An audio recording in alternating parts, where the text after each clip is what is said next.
السلام عليكم ورحمة الله وبركاته. ازيكم عاملين ايه؟ يا رب دايما بنعمة وصحة وستر.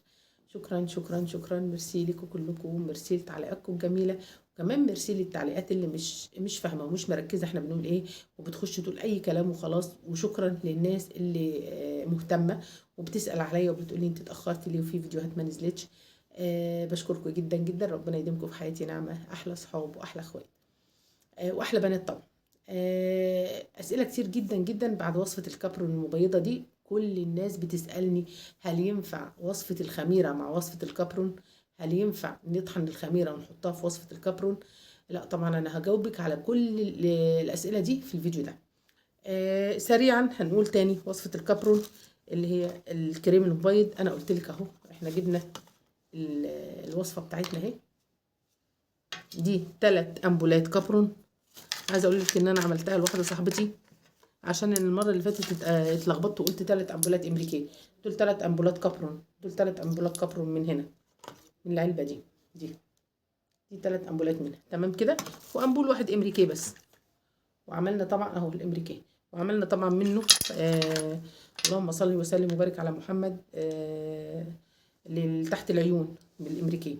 طيب حبيبتي، اي كريم واي حاجه بتستخدميها المفروض ان انت بتشتغلي على التست. بصي انا عايزه اقول لك، بصي انت بتقولي ريحتها حلوه قوي على فكره، تستخدميها اهو. انا بستخدمها وان شاء الله، بس عايزه اقول لكم ان انا والله كنت تعبانه وبقالي كام يوم ما استخدمتهاش، بس هستخدمها اهي. تمام، حته صغيره ومفروض تحطي على رقبتك وعلى ايديكي طبعا. طيب لو انا عايزه بقى ادمج الوصفتين مع بعض، الكابرون دي، معلش يا بنات بس ثواني، نحطها على ايدي. انا عايزه احط منها بقى حته كبيره على ايديا، عشان لازم ايديكي تبقى نفس لون ايديكي ورقبتك نفس لون بشرتك على فكره، لازم. فعايزه اقول لكم دلوقتي ان انت لازم لازم لازم كله يبقى شكل واحد. ولما توزعي يا حبيبتي تشتغلي على الوصفات دي بالليل فقط، اوعي تشتغلي بالنهار ابدا، ولا تحطيها وانت طالعه بالنهار ابدا ابدا ابدا ابدا. تمام كده. طيب بالنسبه للناس اللي عايزه وصفه الخميره او حبوب الخميره، قلنا حبوب الخميره اللي في الصيدليه اسمها ايست. ايست ايست.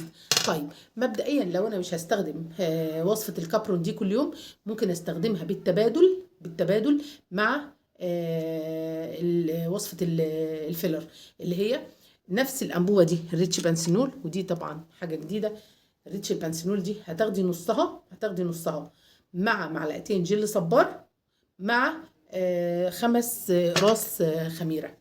تدوبيهم الاول في جل الصبار، تطحنيهم وتدوبيهم في جل الصبار كويس جدا جدا، وبعدين تحطي عليهم معلقتين من الكريم المرطب ده. وعايزه اقول لك انك تقدري تستخدميها بالتناوب، مره وصفه الكابرون ومره وصفه الخميره، وان شاء الله تحصلي على نتيجه اكثر من رائعه.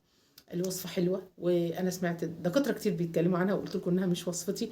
وعايزه اقول لك ان النهارده تاني سمعت الدكتور بيتكلم على الكلور او الكلوروكس، وقال ان في ناس، وده بحث امريكي، وفي ناس هم اللي عاملينه، وفعلا اثبت كفاءه و يعني نتيجه حلوه قوي. خلصنا البياض وخلصنا الكابرون وخلصنا الامريكي وخلصنا كل الحاجات دي. حبيبتي الست مش بس الست البيضة، الست ست زي الفاكهة، كلنا زي الفاكهة، طعم ولون وريحة. فلو انت حاسة ان البياض بس هو اللي ناقصك، يبقى انت غلطانة، لان مفيش حاجة اسمها انا ناقصني حاجة. كلنا الحمد لله الحمد لله، الكمال لله وحده، بس كلنا ربنا خلقنا بطعم ولون وريحة. وكل واحدة فينا ليها اللي يحبها واللي يبقى يعني بيتمنى رضاها، وليها في بيتها وفي مستوى عائلتها وفي أسرتها الناس اللي تتمنى بس ان هي تتصبح بوشها وتقول لها صباح الخير. فربنا يسعد ايامكم كلكم يا رب، ويديكم كل ما تتمنوا. ويعني مش عايزه اقول لكم ان مش كل حاجه في الدنيا البياض خالص خالص، بس احنا من حق كل ست، لان الست هي ايقونه الجمال، من حقها انها تحافظ على اللي ربنا مديهولنا والنعم اللي ربنا مديها لنا. بالنسبه للناس اللي قالت ان الكابرون حقن النزيف وما ينفعش نستخدمها، حبيبتي احنا بنستخدم 3 امبولات، والوصفه وارد جدا جدا جدا ان انا ما اكررهاش تاني وتجيب معايا نتيجه من اول استخدام. وعايزه اقول لك ان الناس اللي عندها هوس البياض، او مثلا اللي انا عندي ظروف وجوزي هيتجوز عليا وعندي تصبغات وعندي في هوس كده، في هوس لا يقل، لا يقل والله عن المرض. لان انا بشوف بصراحة ناس كتير قوي بتكلمني، وناس كتير قوي قوي بترن عليا، وطبعا انتوا عارفين ومتابعين، هيبقى منهم ناس كتير بتتابعني هنا، بتقول لي ان ده لا يقل، لا يقل والله خطورة عن المرض. ان في ناس حياتها ممكن تتقلب جحيم بسبب حاجة ملهاش لازمة تافهة، لا هي ليها دخل فيها ولا الطرف التاني اللي داخل فيها، بس دي حاجة من ضمن الحاجات اللي بنشوفها في الدنيا. ما هي الدنيا مش على وتيرة واحدة، ومش كلها أيام حلوة، لا والله خالص. فدي ممكن تكون دي هي ملهاش أي لازمة، الوضع ملوش أي لازمة، بس هو مرض وفوبيا بتاكل اللي قدامك. فطبعا الوصفة حلوة وجايبة نتيجة حلوة قوي قوي، أتمنى ربنا يمتعكم كلكم بالصحة. ووصفة الكلور حلوة جدا جدا جدا جدا، بما اننا كلنا بننزل بسين وبننزل بول وبنقعد في الميه والحمد لله ما بيجربناش اي حاجه، بل بنطلع جلدنا كله حلو ومقشر وابيض وزي القشطه.